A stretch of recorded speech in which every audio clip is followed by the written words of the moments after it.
And now we have Stefan Stack from rConfig from Ireland. Is it true? So maybe introduce yourself and tell me a bit about yourself and how long have been you working with Zabbix? Yeah, thanks a lot, Christine. Thanks for having me. So, yeah, you're right, Stephen Stack. You're correct. It's rConfig. Thank you for that. We're a network configuration management company based out of Ireland for the last 15 years. I've been working with Zabbix for about 10 years, on and off, different projects here and there. But 2 years ago, we built an integration with Zabbix, and we share a lot of mutual customers with Zabbix. I think our company's values are very similar, and so we're delighted to be here at the conference.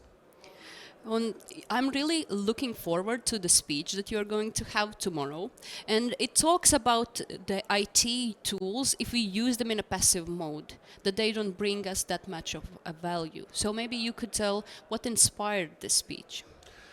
Well, it's a long story, so come see the speech tomorrow. But for sure, if you, and I won't give away too much, but if you use tools in a passive way, you're really not doing your business that you're serving much justice. So the basic premise of the speech is to monitor configuration and monitor state and monitor observability, but make sure your observability aligns to your configuration.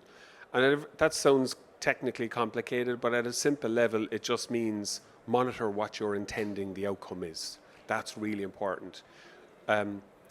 The anti-pattern or the opposite to that is just monitoring something because you need to monitor it. And your users might not end up having a good experience. And if you monitor something in isolation, that means you're not going to catch problems early. And so my talk tomorrow really covers that topic. And it's based on experience from my years in corporate America. Oh, because this aligns really with what I like to tell students when I talk about Zabbix, and I mean students from technical schools. So they are just starting before they even have a career anywhere. That the limit of what you can do with the monitoring tool is your imagination. Correct. And you should use it in all aspects, and that will bring your monitoring game and save you so much time. And so I'm really looking forward to, as I said. Yeah, and it's interesting the way you frame it that way. Zabbix is quite limitless, and I mentioned that specifically in my talk tomorrow. If you build an IT career around a specific discipline, often we're thought to configure something, install it, configure it, monitor it individually, and your job is done. However, there's so much more that you can monitor all the way up to the business level, that the IT infrastructure, whatever it is that you're putting in, can have one, real business outcomes, but two, is not a drag on the business. So monitoring not just the thing that you're implementing, but monitoring everything that you need to implement from a business monitoring perspective. what matters, right? I love that. Monitoring what matters. Thank you. That is so amazing. But now I do want to hear a little bit about rConfig. So what are you doing? What do you have in store for your clients, maybe? Well, our config is potentially quite simple, but we've made it really innovative. So, I mean, at a simple level, it's a network configuration management tool. It backs up network equipment. So if your network device fails, that you can restore your configuration, get your network back up and running really quickly. Layer on top of that, compliance is my configuration, how it's supposed to be configured, is it compliant to regulatory requirements and so on. But we've layered in some really interesting capabilities, particularly around the IoT and IoT space. So rConfig is the only network vendor that can back up any network company in the world, including any OT and IoT vendor. Today, and I'm sorry I didn't prep you for this before we came in, but we are announcing our new AI features. So we're the first network configuration manager with generative AI embedded in the application, so network engineers can have a conversation with their AI model in respect to their configurations real time, and also our MCP server, which allows more advanced developer type engineers to bring new capabilities and extend the rConfig platform similar to the Zabbix platform. We share a lot of customers, so our business is founded on an open source ethos. We hold open source values near and dear to our heart. Our customers appreciate it, working with companies like Zabbix and rConfig together. And we're Irish. That's so amazing. Yeah.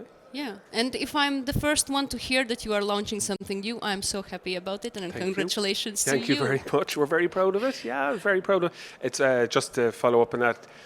We launched version 8 back in, and we weren't trying to get ahead of Zabbix's version 8, but that's just a timing thing. We launched version 8 back in September. Version 8 really is the foundation for us to deliver a lot of really new, cool capabilities in the future. This was our first new one, so we're really excited. Thank you. Oh, and if you are talking about the future, maybe you could tell, in your opinion, what would be the biggest shift in the observability in the future, in the close future, and maybe how you would prepare for it? Well, I was reflecting on this morning, looking at Alexi's keynote, and I think Alexi mentioned it a couple of times. It's been something that's been on my mind since we introduced the generative AI capabilities in rConfig. And I think we live in and we have done for a long time, a very complex IT world, very complex systems, monitoring systems, network configuration management tools. There's a lot of complexity, there's a lot of tools, a lot of different things. And as engineers and architects and operations people, we need answers quickly. Our business demands it of us.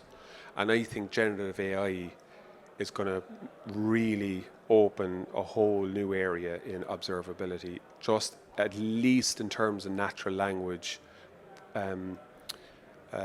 what's the word, communication with the tools, right? Because you just need an answer to something. So you can go fix a problem or, reduce an issue or reduce risk.